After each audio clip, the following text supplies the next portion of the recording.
From the Center for Advanced Study in the Behavioral Sciences at Stanford University, this is Human-Centered.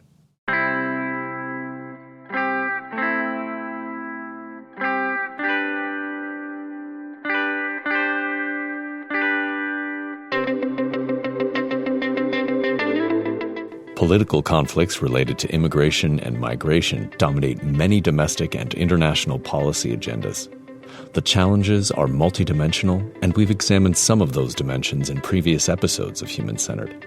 Most recently on immigrant cities and democracy, and in 2025 with the legendary Alejandro Portes on the causes and consequences of immigration and assimilation. On today's show, we consider another dimension impossible to ignore: climate and its relationship to migration, immigration, and human displacement.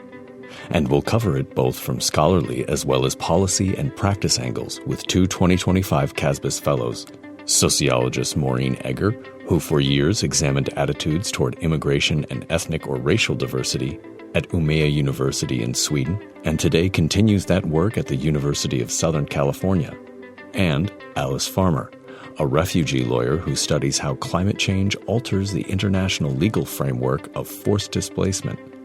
She spent years litigating for the United Nations High Commissioner for Refugees and is now associate professor at the University of Maine School of Law and senior advisor to Climate Rights International.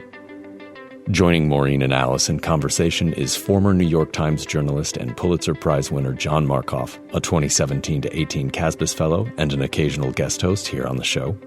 John tees up Maureen and Alice for a discussion of the climate migration landscape, the scale and scope of the conjoined crises, including expected displacement both within and among countries, the possibilities for progress within and outside the U.S., and at local or regional rather than federal levels, how available policy spaces provide reasons for optimism, and, as Alice explains, how technical solutions could precede major shifts in public opinion. The three then zoom out to explore public sentiments about immigration in general, including Maureen's innovative collaborative work on migration stigma and how migration issues figure in the so-called long problem of climate adaptation as opposed to the comparatively short-term immigration emergencies we've witnessed in recent years. And a note to listeners, this episode was recorded before the headline-grabbing executive actions and court rulings of the first half of 2026. But as you're about to hear, Maureen, Alice, and John deftly frame and structure their conversation around critical issues and questions that will remain relevant, if not inescapably urgent, for years to come. Let's listen. So, Maureen, your CASBS biography said, during her time at CASBS, Maureen Eger will study the intersection of climate change and migration politics across different political, economic, demographic, and environmental contexts. And Alice, yours said that you intend to spend the year building proof of concept for a climate change lab law, in quotes, that would use interdisciplinary study to equip governments and other stakeholders with the necessary research from human rights-centered policies in response to climate change-induced displacement. So climate was in both of those introductions with respect to migration. And I have a popular interest, or my interest is sparked by stuff I've read in the impact of climate on migration. So that really sort of caught my eye. But why don't you, Maureen, first, why don't you talk about your year at CASBS and how much you stuck to the script and how much you got off script and where you went? I did spend a fair amount of time working on the project that I planned to work on. That research is still in progress. Nothing has been published from it yet. It was a brand new project. And I looked at Pew Research data and combined it with data on climate change from like 25 countries throughout the world and looked to see about the relationship between climate change and attitudes about immigrants and things like that. So, and how rich a resource is the Pew data? The data were actually pretty good. The downside to the data is that they're a little bit old, about 7 years old, and there's newer research or newer survey data that's just been released. So I'm hoping to do some pooled cross-sectional analyses to to get a better sense of things that are more recent. But I spent a lot of time this year actually building a contextual level data set that focuses on climate change. So I learned a lot actually about measures of climate change that natural scientists use, which is something that I historically have not done as a social scientist. So yeah, I learned a lot, and learned a lot from other people studying migration here, and also people who are focused on climate change in particular, and had many wonderful conversations with Alice. Yeah. Alice, where did you start and where did you end up? Where are you now? Well, John, I find myself in a much more positive space than I was at the beginning of my CASBS experience. I came in from practice and felt like we have very little feasible working options around how to deal with policy on climate migration and human rights. And I think what CASBS did was give me exposure to like so many different ways of thinking about the problem, and being able to be in interdisciplinary groups with people on different parts of this issue. So for me, I became fascinated by questions around property in the US and how that impacts how we think about climate movement within this country. And we had an amazing interdisciplinary group that was thinking through that issue in particular. So that made me think that there were more answers out there than possible, than I thought possible before I came. But then I think one of the biggest sort of spanners in the works was less from CASBS itself and more from the change in politics in January of 2025, when the presidential administration in the US changed. And that really changed the framework in which we could do some policy making on climate migration. But this is again where I find myself really hopeful. I think there is so much to be done on good policies on human rights in this area without really involving the US federal government. And I think climate migration can look very, very different in very different places. And so been able to spend part of the year looking at localized solutions that are really exciting. And so the question now is how we sort of expand that kind of toolbox of localized solutions and magnify the impact that it has. That idea of local caught my eye when I think some things you sent me. Could you give us an example or a couple examples of what a local solution might be, or what's going on the local level that's interesting to you? Sure. I think one of the overarching narratives of climate displacement is that we very easily slip into thinking it is a very technical subject and that people on the ground don't understand it. And I think that's absolutely false. I spent some of this time this year working with some folks in small-scale fisheries in different parts of the developing world. They absolutely know what's happening with their fish stock. They know that they can't fish as much as they used to in some places. They need to have alternate forms of income in other places, that they might migrate to the cities for parts of their year, or parts of the family might go. And when we're in this space in climate policy or climate displacement, where we assume that it's only the UN bureaucrats and the policy experts that are ones that have any real understanding of the problem, I think we totally miss out what people who are much more directly affected are actually experiencing, and the innovative ways they're thinking about making a difference. And I was thinking about, your description of what changed in America with the new administration. Are you going to have to work in the future increasingly on an international basis because things seem to be frozen here? Is your worldview now mostly outside of the United States in terms of climate policy? Well, so I'll answer that on climate displacement policy specifically, because I don't want to speak for all of climate policy. But on climate displacement policy, I would say we have two options, and both of them are pretty good. One is to really embrace some of the international work at local levels in different countries, to explore a lot more of the regional solutions that we see coming up, some of the South-South movements you're seeing, and how those can be effective. So that's one huge body of work that we really have, I think, a lot of space to develop technical answers there. And then the second space is within the United States. I think climate displacement is different from many other forms of forced displacement than we've seen before because it does happen within the United States. And that's something we're not super used to within the US domestic policy context. We don't usually think about internal movement, internal displacement within this country.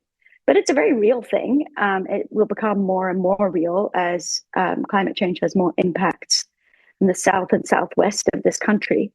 And I think we have a lot of work to do with the local governments. And in fact, through some of our CASBS conversations, we have had some conversations with some local governing figures. And that's been pretty interesting. There's room to make policy in this country without the federal government. Let me ask you both for a historical grounding or framework, because I am a layman on this. I'm very familiar with some of the journalistic writing about climate and migration. I want to ask you about two areas of the world, and I think I'm probably very influenced by Thomas Friedman of the New York Times, who I remember clearly linking political events in the Middle East around the Arab Spring to climate. And I never bothered to find out if that really was scientifically supported.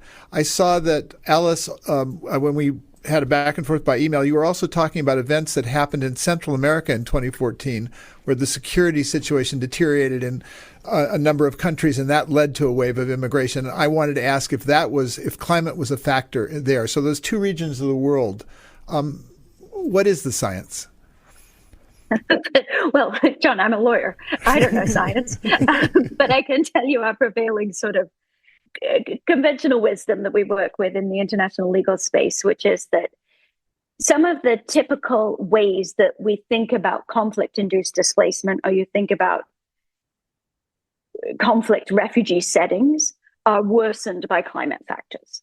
And so when we think about how climate overplays into conflict refugee policy, that's how we think about it. We think, take the Central American example. Inherently, we have known for a decade that there's been a relatively large migration within and out of Central America because of increasing gang violence and weakening of the governments of those countries' capacity to control these gang issues. Well, climate problems make that worse. So what's often referred to as the dry corridor, a series of droughts across parts of Central America that have made it harder to farm, that have made, in turn, harder for people to pay the taxes or the quotas that are enforced by the gangs, that make it harder for people to resist the idea of being recruited into gangs, that make it harder for the government itself to be able to be strong enough to control some of the other factors that are leading to a weakened state. These things seem interlinked, right? And that's the argument that people make in the Syrian context as well. I can speak to I can't speak to those specific examples that you just listed in particular, but thinking about the literature on immigration, why people immigrate, why people leave a country that they were born in and move to another country.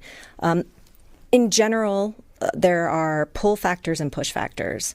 Pull factors that might draw someone or a family to a new place. It could be for economic opportunity,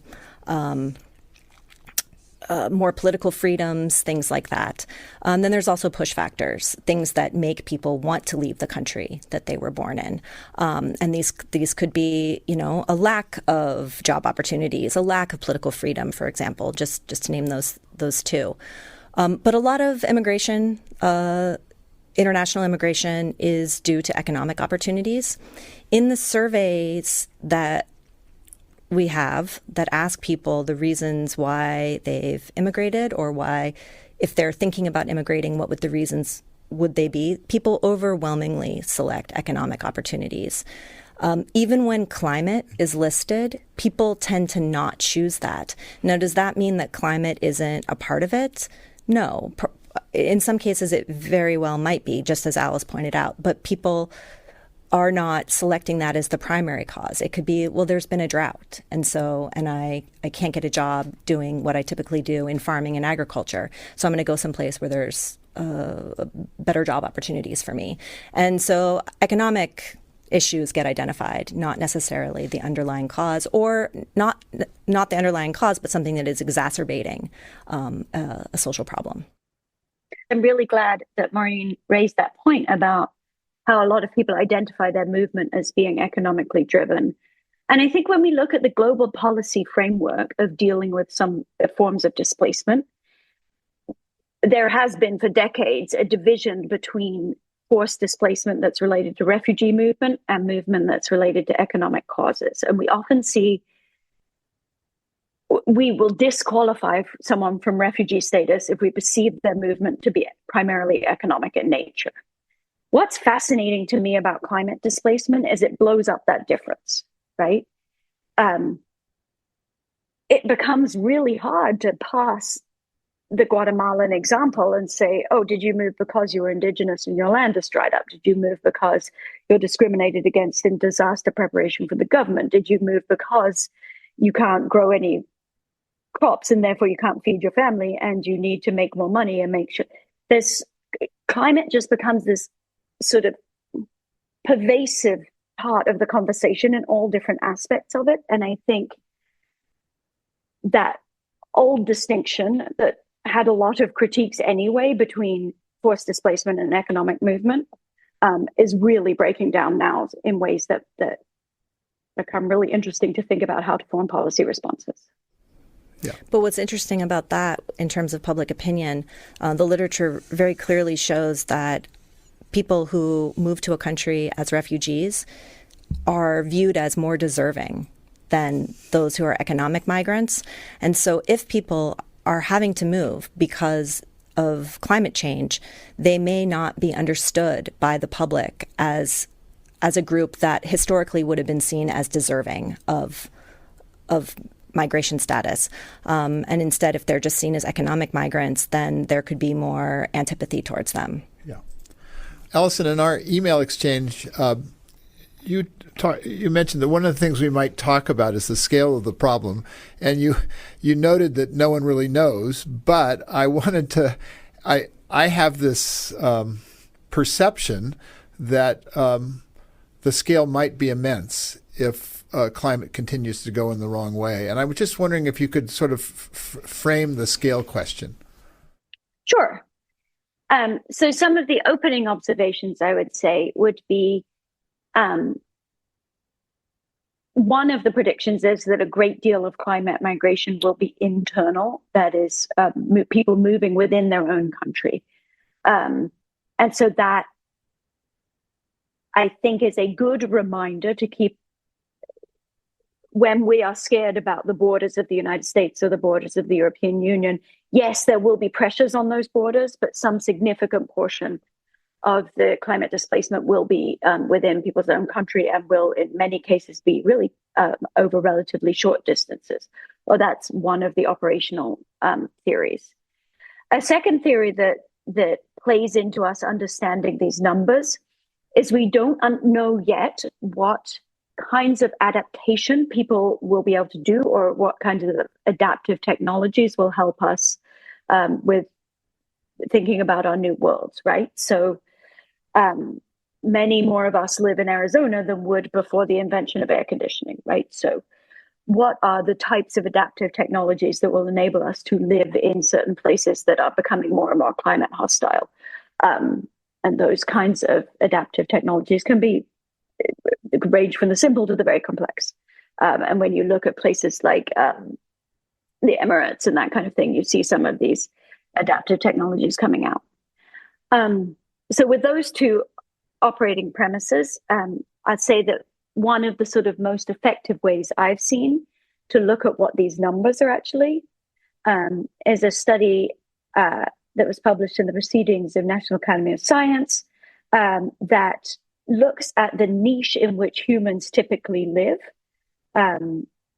based on temperature conditions, and then looks at how much that will shift more towards the poles and away from the equator, depending on different amounts of warming, different degrees of warming predictions that we see. At the outside edge of that, they are looking at something like 2 billion people needing to move. And that's where we get the scary numbers from. At the much more conservative estimates, we would say perhaps 200 million, 400 million. And you see people trying to make different estimates somewhere within that range. I think what we know for sure is that it will be more movement than we have seen in conflict-induced forced displacement for the last few decades. It will be significantly more movement than that. It is more predictable movement, though, so I am always a little bit hesitant to say, well, we've currently got 121 million people who are forcibly displaced from conflict, and we'll definitely more than double that. Because we don't really know that that's true, first off. And second, the way that this displacement will play out will be different than it's played out in conflict settings. But Alice, I want to comment on that, if you'll permit me. The numbers that you just threw out there with 2 billion, so that would be in the future anywhere between 20 to 25% of the global population, right?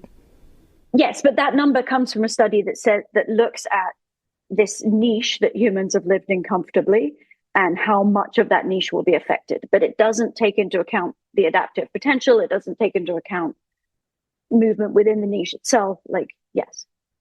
I was just thinking of those, as you said before, those scary numbers, scaring people. I just want to note that currently only 4% of the world's population lives outside of the country that they were born in. Wow. So the international population of migrants is quite small. It's a small percentage of the global population.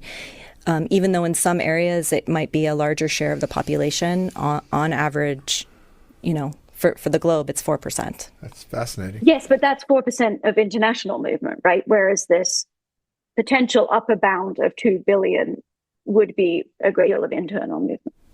Absolutely. Yeah. Absolutely. And we don't really have enough research on internal migration and reactions to it. So that's an important area for future research. There are 2 recent books. I wanted to see if you're familiar with them, and they seem to evocative. They seem to both be evocative of where we are. I think her name is Gaeta Vince's book on climate, and I'm blanking on the names of the book, but she wrote a book about the international consequences of climate and migration, and then Jack Biddle wrote a similar book but focused on the United States, and they both, I think, are within the last year. And I was wondering if you're familiar with either of those. Let's see. Biddle's book was The Great Displacement: Climate Change and the Next American Migration, and Vince's book was Nomad Century: How Climate Migration Will Reshape Our World. Were those significant books? Yeah, John, I can reflect a little on Biddle's book, which I think is a very good piece of very interesting piece of journalism about the United States. And I think a nice counterpart to it is Abram Luskarten's On the Move from maybe a couple of years earlier. I think there is this interesting conundrum for people who work or think about climate displacement in the policy or journalistic world, because one option we have is to scare the bejesus out of people. And the other option is to get into the technical answers. So certainly I think that Luskarten's book On the Move has some really terrifying information about the predictions within the United States and looking at where we might go with in terms of our property markets within the United States and continued capacity to insure residential property. And I have to admit, I read this book late at night in a CASBS study when there were not enough other people around, and I was terrified. And Jake Biddle's book is similarly interesting in terms of reflecting on just the fundamental changes that may come to certain parts of American society because of what we're looking at.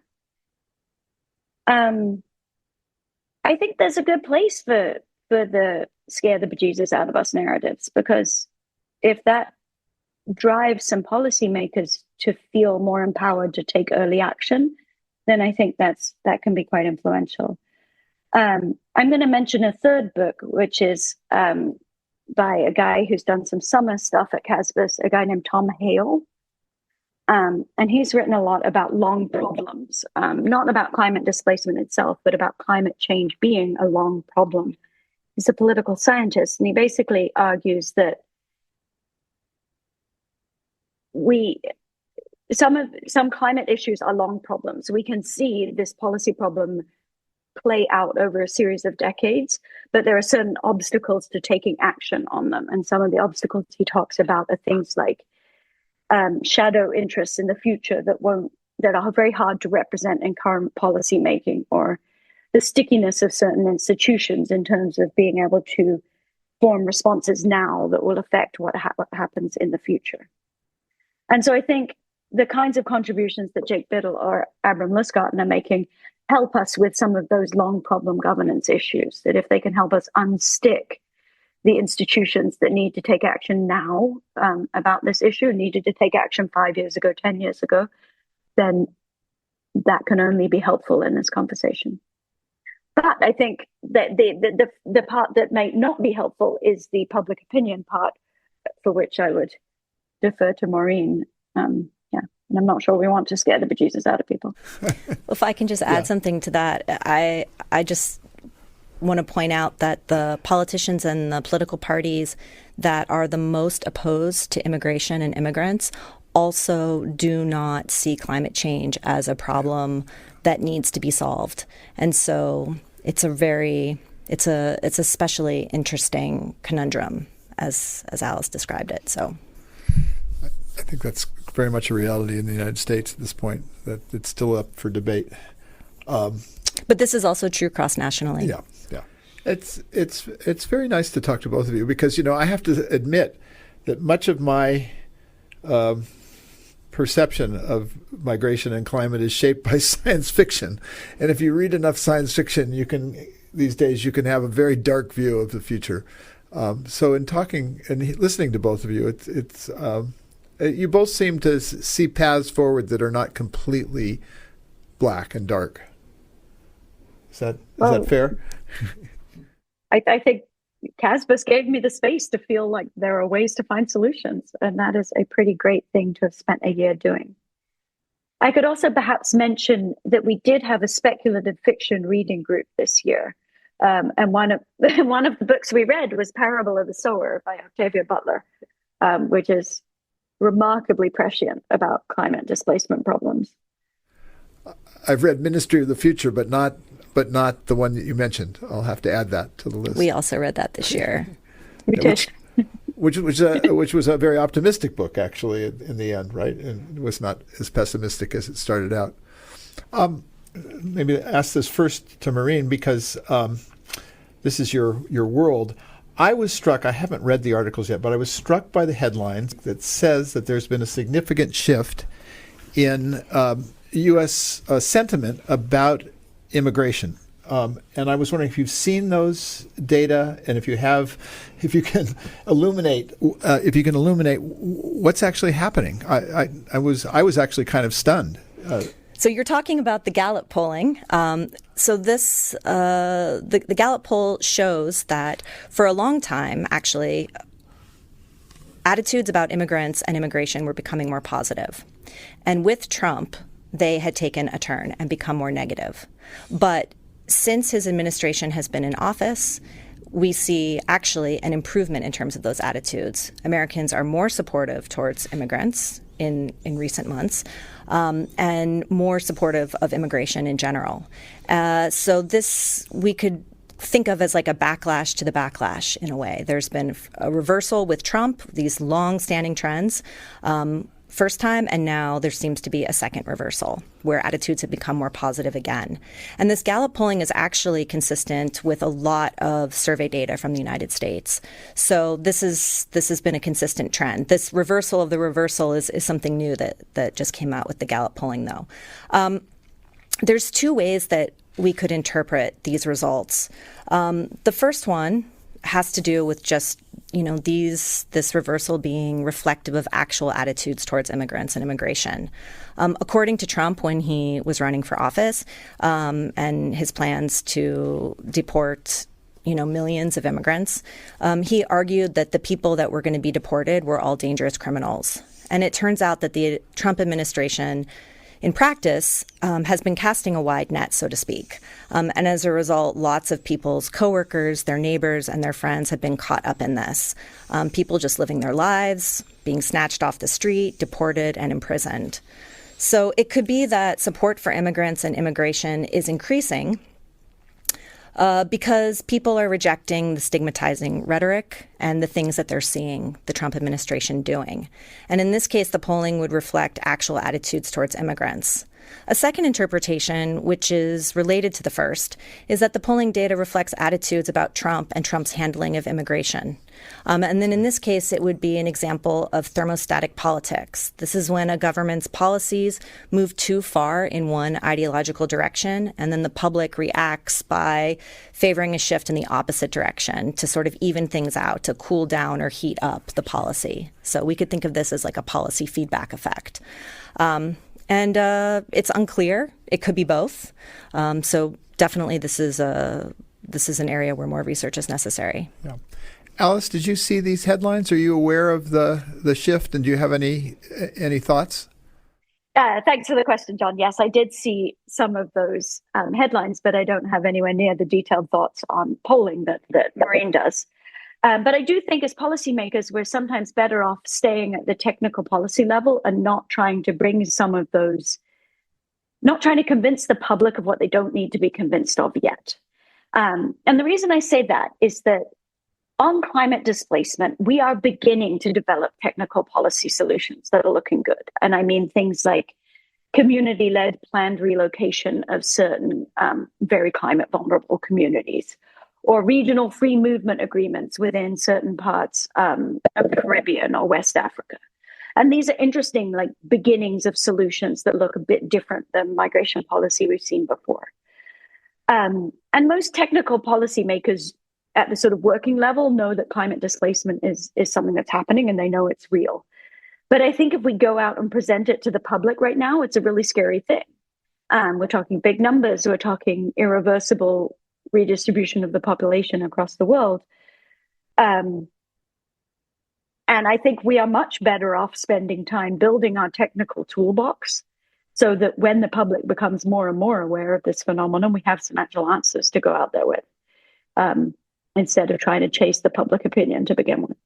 You know, I'm thinking about the way the media, whether it's social media or mainstream media, has shaped the narrative on migration in the United States. And in particular, I'm thinking about it in the context of the fact that the Gallup pollings have shown things have shifted. And it occurs to me that might be in opposition to the narrative. I mean, the narrative is in the United States is now about, is dominated by the things that ICE is doing. And it's not a day that goes by that you don't see some horror story, something terrible's happened to some, poor individual. And it occurred to me that could be shaping the narrative now. But that's not based on anything. It just seems like what else is going to drive it?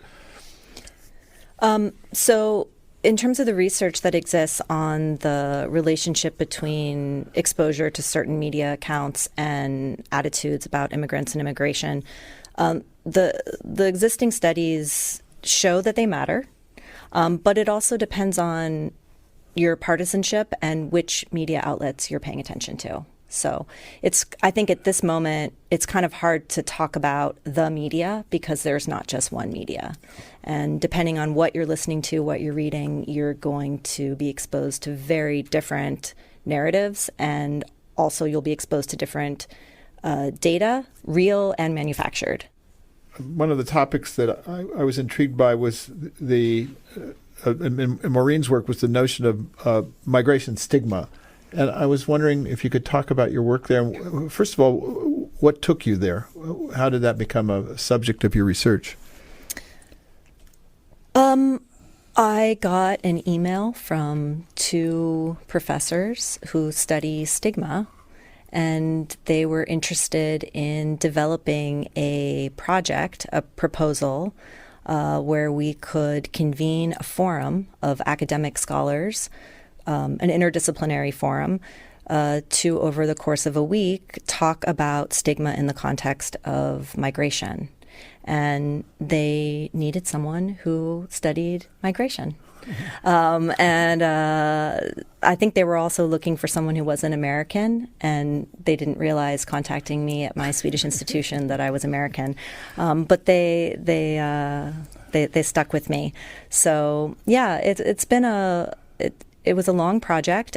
We started developing this proposal in 2019, and we did convene a forum in Frankfurt in 2022, and then we had a book come out on the basis of those proceedings in 2024, published by MIT Press. And it was an interesting project because there is a lot of research on stigma that has nothing to do with immigration. A very large literature, stigma of mental health, stigma of homosexuality, stigma of poverty. There's lots of ways that people can study stigma. The labeling of a group or a person as somehow othered, prejudice towards that group, discrimination towards that group, and then also the experiences that people have who are stigmatized. So large research literatures on that, just not in the context of immigration. And immigration scholars, not all immigration scholars study opposition to it or anti-immigrant prejudice, but it's one of my focuses. And for the stigma scholars, this is sort of a new area for them to explore and see how stigma operates in the context of immigration. And for those of us who study anti-immigrant prejudice and discrimination, it was an opportunity to use a concept that has other components, the component of labeling someone a migrant to begin with. So earlier in our conversation, when we were talking about the long history of immigration to the United States and how different people have had different experiences. This is something that is true throughout the world. Some people who are immigrants don't get called migrants. So, for instance, when I was living in Sweden, sometimes people would refer to me as an expat. When I very much was an immigrant, I was an immigrant who at work I had a job that allowed me to speak English. In fact, it was preferred that I taught and did my research in English. So I didn't have to become perfectly fluent in Swedish in order to work there. I had to learn a lot, but I didn't have to use it every day. That's a huge privilege. Most immigrants in Sweden, they have to be fluent in Swedish in order to be employed. So in many ways, as an quote-unquote expat, it wasn't assumed that I would integrate. And so I wasn't held to the same sort of standards that other people from other places are held to. Then there are people who are not immigrants, whose parents were immigrants, or maybe whose grandparents were immigrants, but still in some country are referred to as migrants, second-generation migrants, third-generation migrants. So in this instance, the label of migrant is being passed on through generations, despite some individuals having zero experience actually crossing a border to live in another place. And so actually, this concept of migration stigma, for me, has ended up being very powerful to understand the ways in which different groups, mostly based on race and ethnicity, are understood in different contexts. And again, how the label migrant itself can be stigmatizing and has enormous impacts on people's lives. Individuals who are native born, who have certain last names, certain first names, have certain appearances, being treated still as if they are somehow foreign to a place when their family has a long history in that place. So it's become an important concept for me in my work. And does that intersect? I think you might have mentioned this during your presentation at CASBS. You talked both about group threat theory, and I think it's contact theory, sort of on the opposite side. Do those all? Or does that frame the stigma? So actually, it's interesting because there is some overlap between the concept of stigma and group threat, but there's also some important differences. I without getting too much in the weeds about that, I will say that Group threat theory is very much understood as a sociological theory because it's about the status of groups and interactions of groups. And so prior to the development of group threat theory, which was in the 1950s, prejudice was understood as a phenomenon that stemmed from the individual, their personality, their own experiences. And group threat theory changed that because it said that prejudice could stem from wanting to preserve the status of the dominant majority group that one is a part of. And so threats to the status of the majority group from a minority group would engender prejudice and discrimination. So it's a sociological theory rather than like a psychological theory of prejudice. Yeah. And intergroup contact theory is seen, also developed in the 1950s, is seen as its opposite. So if you have a scenario where you have an increase in immigration, the prediction from group threat theory would be an increase in prejudice because of perceived threats to the economy, perceived threats to the cultural homogeneity of a place, whereas contact hypothesis has a different prediction. When individuals are exposed to people from different places, when they're exposed to members of an outgroup, it's opportunities to learn, it's opportunities to develop friendships, it's opportunities to have those threat perceptions reduced. And so it has the opposite prediction. And these two theories have been tested over and over and over and over and over again. And really what the literature tends to show is that long-term diversity, over a long diversity, the level of diversity that exists in a place and has for a long period of time tends to be associated with more positive attitudes towards immigrants. When there are spikes in immigration, it can create threat perceptions. And then in the short term, we see more prejudice towards immigrants. Let me shift the focus to a sort of a more global question. Maureen, I ran across a concept. I don't know if it's your concept, but in your work for the first time, the concept of neo-nationalism. And I was wondering if you could explain that concept. And I'm trying to get there to ask about what's going on internationally and how much the U.S. is an outlier and how much it's a trend setter in terms of what's going on. The concept of neo-nationalism is mine and my colleague Sarah Valdez. We went to graduate school together and started thinking about neo-nationalism when we were graduate students. And though the term had been used once before, we define it a little bit differently than the previous definition, so I'm just going to go with ours. We define it as a form of nationalism emerging when a country's borders are established and largely accepted both internationally and nationally. But national boundaries are nevertheless perceived to be under threat, socioculturally, politically, and economically. So unlike earlier forms of nationalism, which were nation-state building forms of nationalism, neo-nationalism is a boundary maintenance project. It's about the defense of the country's institutions, borders, culture, economy, etc., sovereignty. So we identified its main features as being explicitly anti-immigrant, also anti-supranational organization, so being opposed to organizations that could limit the sovereignty of a country in any way. So this could be the European Union, this could also be the United Nations. And also neo-nationalism is economically nationalist, so economic policies that protect and promote national industries and workers and interests over those of other countries, and also as well as just being skeptical of globalization more generally. And these neo-nationalism is also welfare chauvinist, and that is preferring that any social welfare benefits that exist go to native-born and or explicitly co-ethnics and not immigrants. And so, using that as an analytical tool, where are we? Are we seeing a continued growth of neo-nationalism? Has it peaked? Do you have a sense of what's going on globally?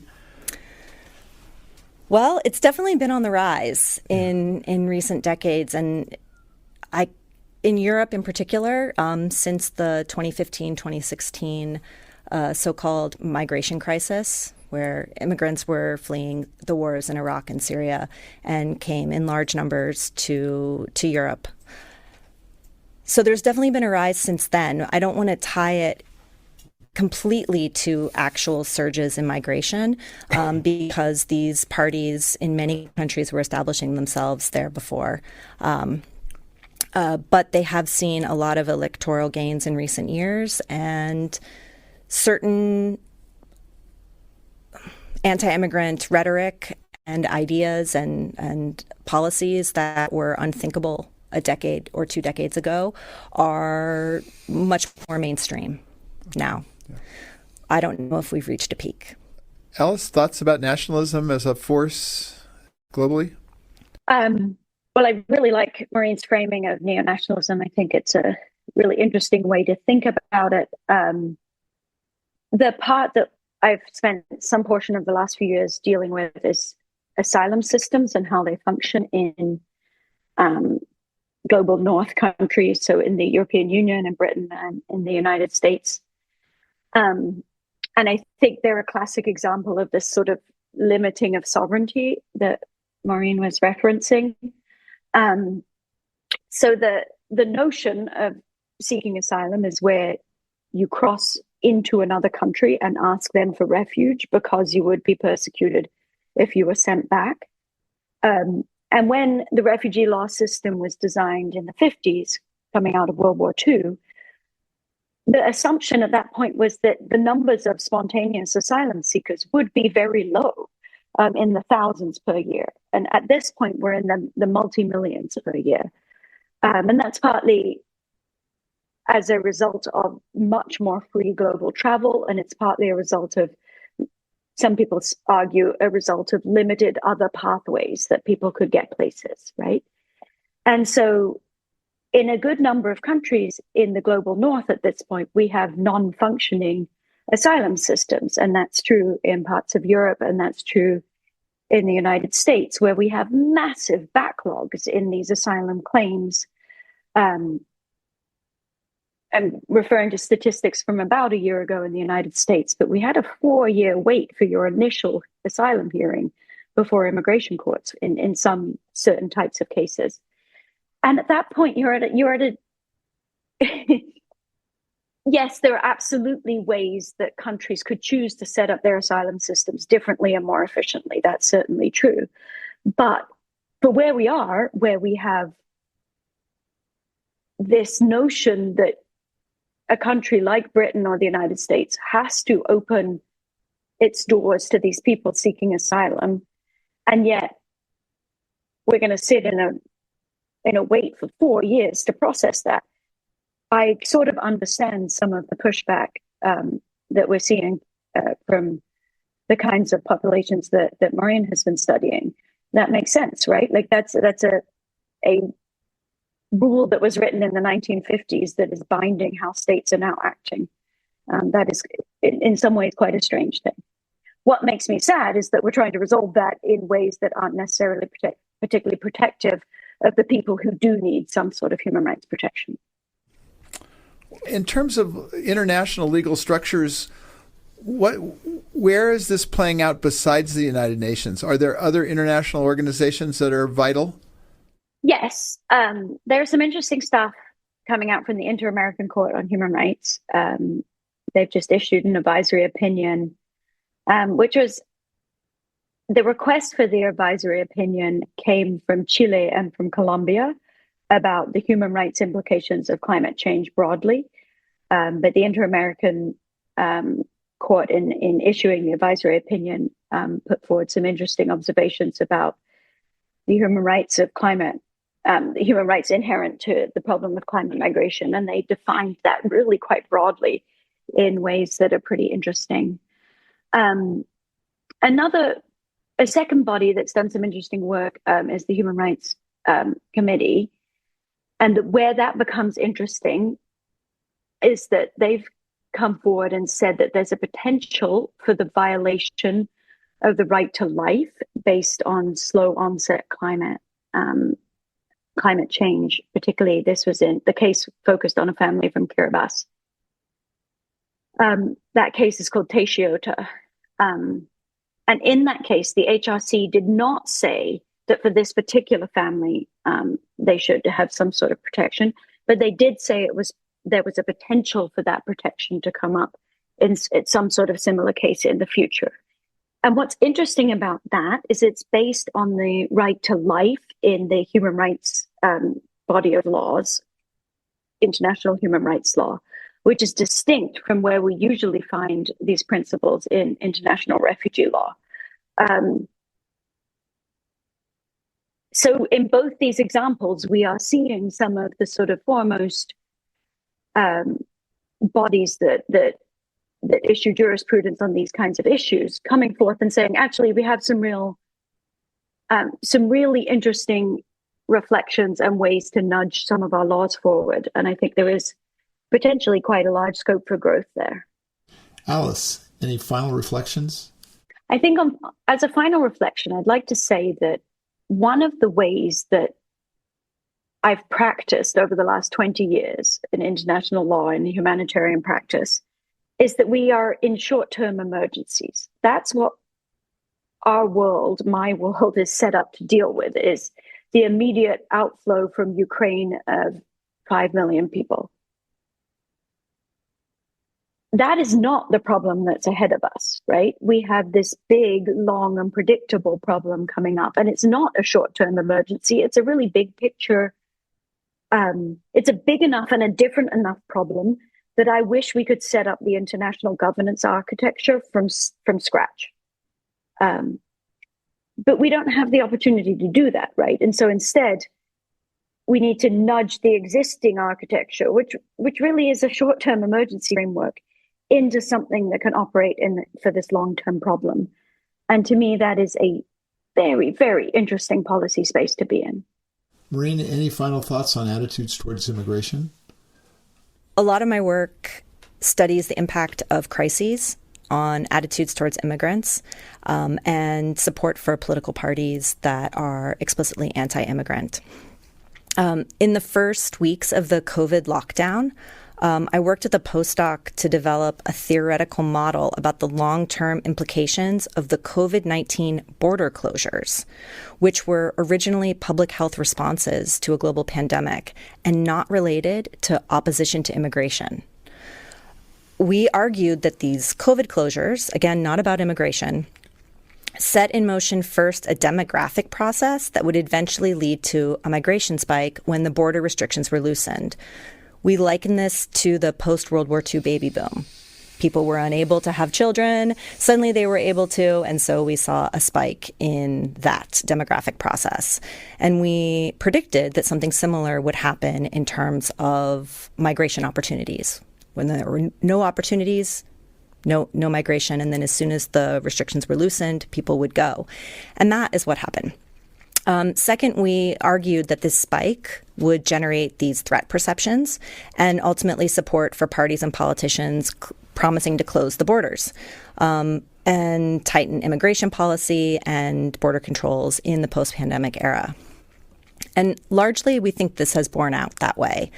For example, in the United States, the first Trump administration used Title 42 of the Public Health Act of 1944 to deny entrance to and expel immigrants, including asylum seekers, without any due process. Biden only lifted the order in May of 2023. And when there was a rapid increase in migration at the southern border, the Biden administration took steps to limit immigration, including increasing military presence at the southern border and imposing new rules to disincentivize and penalize border crossings. So we need more research on this and cross-national studies in particular to analyze these trends worldwide. And 5 years after the start of COVID, those data are becoming available. So that is on my agenda. Thank both of you for taking the time. Thank you. Thank you all. That was super interesting. That was John Markoff speaking with Maureen Eger and Alice Farmer. As always, you can follow us online or in your podcast app of choice. And if you're interested in learning more about the Center's people, projects, and rich history, you can visit our website at casbs.stanford.edu. Until next time, from everyone at CASBS and the Human Centered team, thanks for listening.